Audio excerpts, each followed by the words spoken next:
안녕하십니까, 문틀란TV입니다. 국민의힘 유력 대권주자인 윤석열 전 검찰총장이 여권 인사 고발 사주 의혹으로 공수처의 수사 선상에 올라 정식 입건되자 입건하라고 하십시오라고 맞받아쳤습니다. 윤 전 총장의 이 같은 반응은 조사해봐야 나올 게 없다는 자신감이 반영된 것입니다. 조금이라도 캥기는 게 있다면 이런 반응이 나오기 어렵습니다. 아울러 여당과 친여 매체로선 한방 먹은 셈이 됐습니다. 윤 전 총장이 공수처가 친정권 행태로 아무 증거도 없이 자신을 입건하는 횡포를 저질렀지만 오히려 담담하게 대수롭지 않게 생각하는 반응이 언론에 보도돼 국민들에게 현 정권의 윤석열 후보에 대한 정치 탄압 이미지만 더욱 강화될 가능성이 생겼습니다. 공수처는 10일 윤 전 총장 등 고발 사건에 사건 번호를 부여하고 피의자 신분으로 정식 입건했다고 밝혔습니다. 그러면서 증거도 없이 입건한 이유에 대해 언론의 관심이 크고 의혹이 사실일 경우 중요한 사건이기 때문에 신속한 수사를 위해 입건한 것이라고 밝혔습니다. 태산처럼 신중하고 엄정해야 할 국가의 주요 수사기관 중 하나인 공수처가 과연 수사기관이 맞는지 매우 의문스러운 입장 표명입니다. 앞으로도 야당 측에서 여당 후보들에 대해 강력한 의혹 제기를 하고 언론이 이를 받아 비중 있는 보도를 해서 국민적 관심사가 커지면 여당의 대선 후보라도 증거도 없이 바로 입건하겠다는 것인지 공수처는 대답해야 합니다. 대선 역사의 길이 남을 코미디 같은 발언을 공수처가 한 것입니다. 공수처는 국민들의 손가락질을 피하기 어렵게 됐습니다.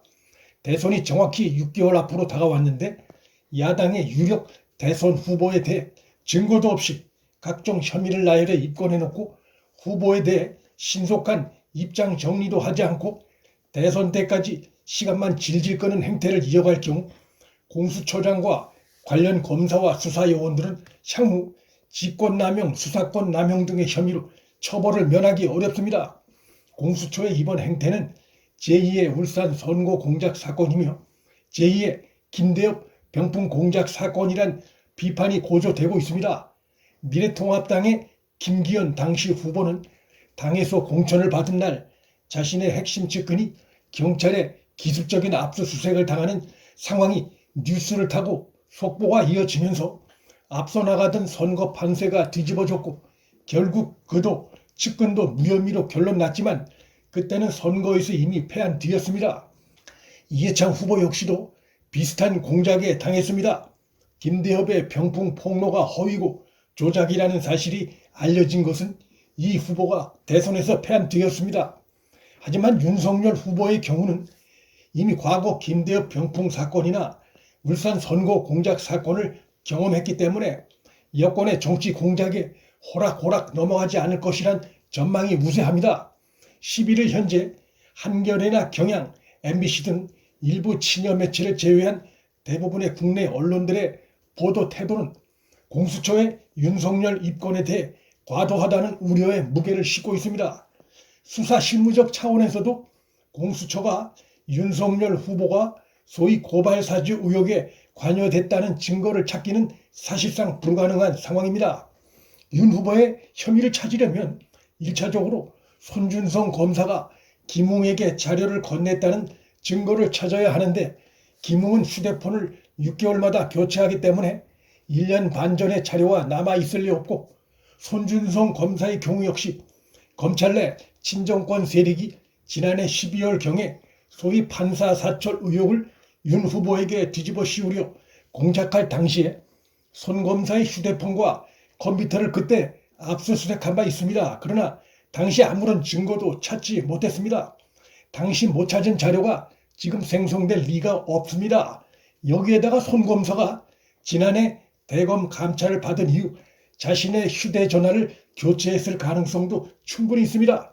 무엇보다 최근 김호수가 한동수 감찰부장에게 지시해 이 사건 보도가 되자 바로 다음날에 손 검사 컴퓨터를 압수수색했는데 실명이 들어간 판결문을 손준성이 열람하고 출력했는지 여부와 관련한 아무런 단서도 발견하지 못한 것으로 전해지고 있습니다.